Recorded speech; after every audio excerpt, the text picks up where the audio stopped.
Satu. Kali ini cikgu nak berkongsi, nak bimbing kamu sejarah tahun 5, tajuk unit yang pertama untuk minggu yang kedua, iaitu institusi raja payung negara. Sambungan daripada minggu yang pertama. Okey. Pada hari ini kita nak belajar tentang gelaran raja negeri-negeri di Malaysia. Ada 13 buah negeri dan daripada 13 buah negeri itu, negeri yang mempunyai raja, ada juga negeri yang tidak mempunyai raja.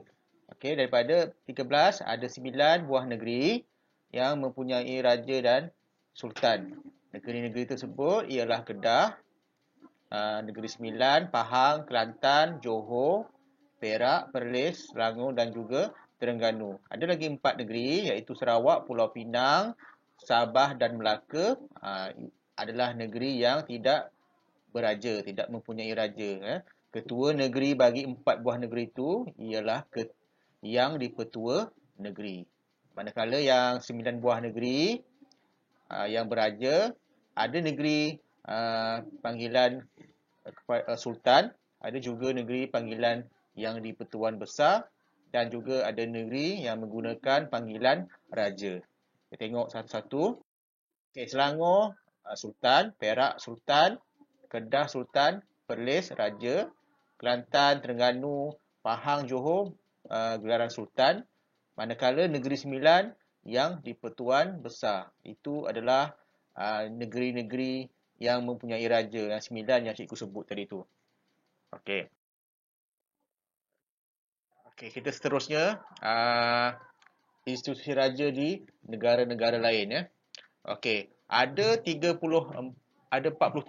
buah negara di dunia termasuk Malaysia yang masih mengamalkan institusi raja. Antara dia Denmark, United Kingdom, Maghribi, Thailand, Malaysia, Qatar, Arab Saudi, Jepun, apa lagi, Brunei. Itu adalah antara daripada 43 buah negara tu yang masih mengamalkan institusi raja. Okey, seterusnya gelaran ketua negara. Jadi dalam Malaysia ada panggilan, ada gelaran bagi ketua negara.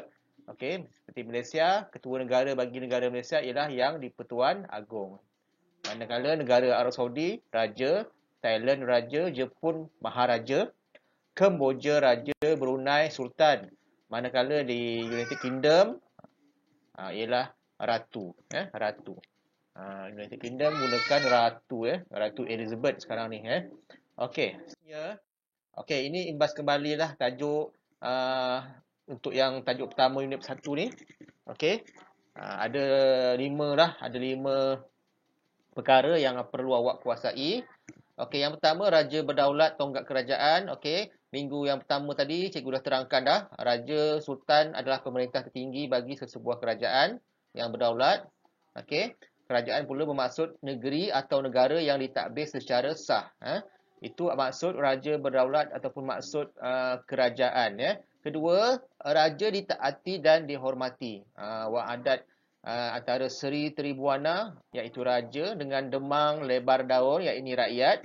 Ada sejarah cerita ni awak nanti boleh rujuk dalam buku untuk baca.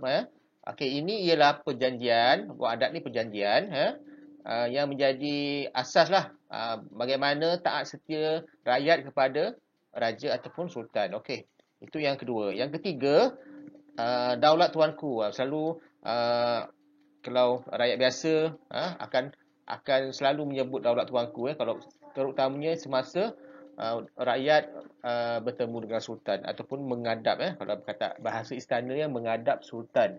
Okey, daulat merupakan lambang kekuasaan tertinggi raja atau sultan terhadap kerajaan baginda. Mengingkari perintah raja atau sultan dianggap sebagai derhaka. Ini ialah maksud daulat Okey. Yang keempat, perubahan pada institusi raja. Ini apa yang berlaku, perubahan daripada zaman kerajaan Melayu awal dahulu, seperti kerajaan Aceh tu, apa lagi kerajaan Melayu awal, Kedah Tua, Terengganu, itu ada antara kerajaan Melayu-Melayu awal. Okey, yang berlaku perubahan pada institusi raja dulu dan sekarang lah. Pada masa dulu, kerajaan ataupun raja pada masa tu, institusi raja berkuasa mutlak. Maksud kuasa mutlak ni kuasa penuh, maknanya raja berkuasa kepada seluruh pentadbiran, undang-undang, itu adalah kuasa mutlak. Okey, tetapi bila kedatangan penjajah British, bermula dengan Belanda, bermula dengan Portugis dulu, Portugis di Melaka, kemudian hadirnya Belanda, kemudian berubah kepada British, Jepun, perubahan tu berlakulah, jadi raja tidak lagi memegang kuasa mutlak.